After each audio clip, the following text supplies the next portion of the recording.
सगळी दुकानं अशीच आहेत काय? पूर्ण लाईन समिती पण आहे. सगळे भाडे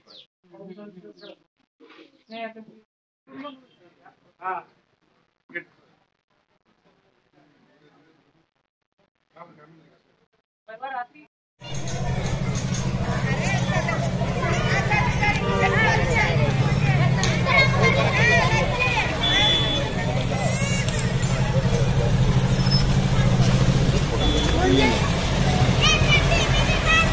मला फोटो टाका बरं का.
सगळं ती खाला एवढा मोठा होता की थोडं सुद्धा पाणी कारण की पाप सगळं करणं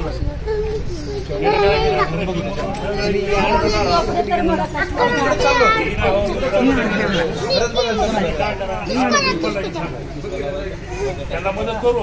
मदत करायला तेवढी खाण्यापिण्याची मदत काय त्यांना येता येत नाही. पाणी पिण्याची जी मदत आहे इन्स्टंटली उद्या मी पाठवतो. त्याची तुम्ही चिंता करू नका. काय केलं सफाई करून लोक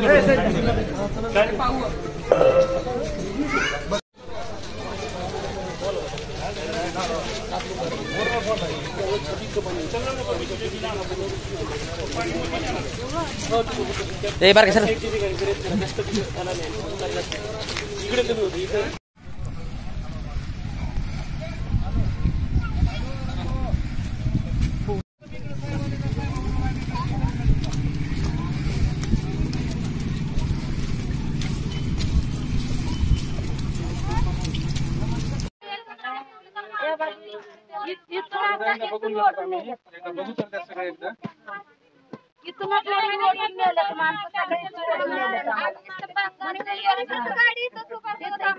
पोलीस लोकांची गाडी येतच होते परत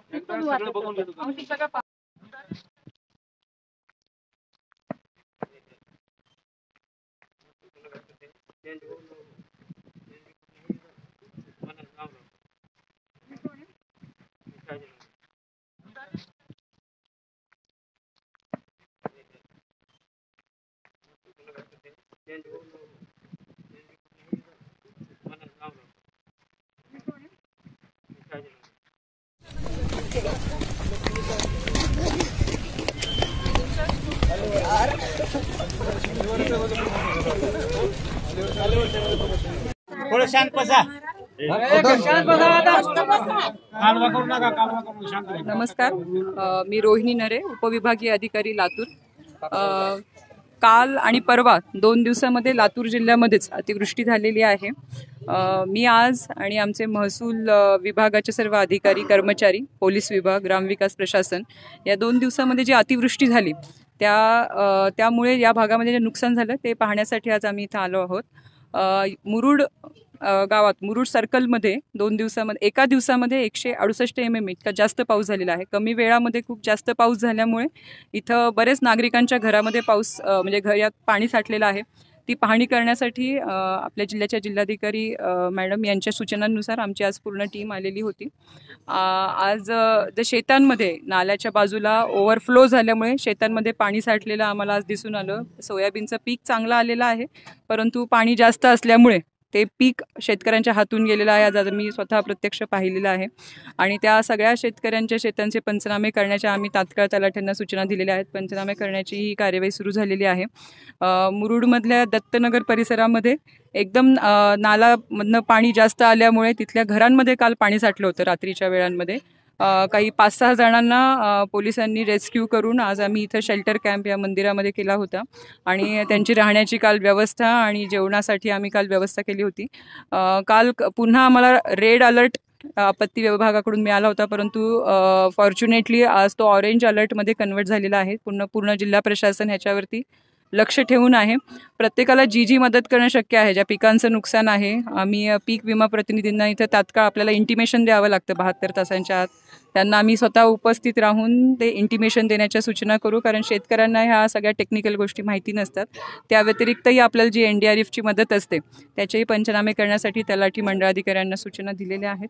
आणि इथं ज्या घरांमध्ये पाणी साठलेलं आहे तिथं त्यांच्या ज्या जीवनावश्यक वस्तू जर भिजल्या किंवा काही त्यांचं ज्वारी धान्य, तर त्याच्या पण मदतीची प्रोव्हिजन आहे. तर त्यासाठी आवश्यक कार्यवाही करण्यासाठी आमची पूर्ण टीम कार्यरत आहे आणि पूर परिस्थिती येऊ नये, लोकांचं नुकसान होऊ नये, कोणतीही जीवितहानी होणार नाही यासाठी आमचे सर्व प्रशासन हे सज्ज आहे. मॅडम, यानंतर प्रशासन आपल्याकडे, आपण त्यांना काही सूचना देणार आहात का? हो, नक्कीच, कारण पाणी खूप साठलेलं आहे आणि घरांची परिस्थिती पाहिली खूपच वाईट परिस्थिती आहे. तर इथले जे PHC आहे तिथल्या डॉक्टरांना आणि जे साथरोग तज्ज्ञ डॉक्टर आहे यांना आम्ही, आणि इथलं जे ग्रामपंचायत आहेत, आपल्याला याच्यामध्ये काय आवश्यक आहे त्या सूचना आम्ही त्या डॉक्टरांना. आता जे स्थलांतरित केलेले आहेत यांना आपण अन्न पाण्याची पुरवठ्याचे काही आपण नियोजन आखणार आहात? हो, आत्ताच मी तहसीलदारांनी आणि आम्ही स्वतः समक्ष पाहणी केली. तर ह्यांना आता 5-6 दिवस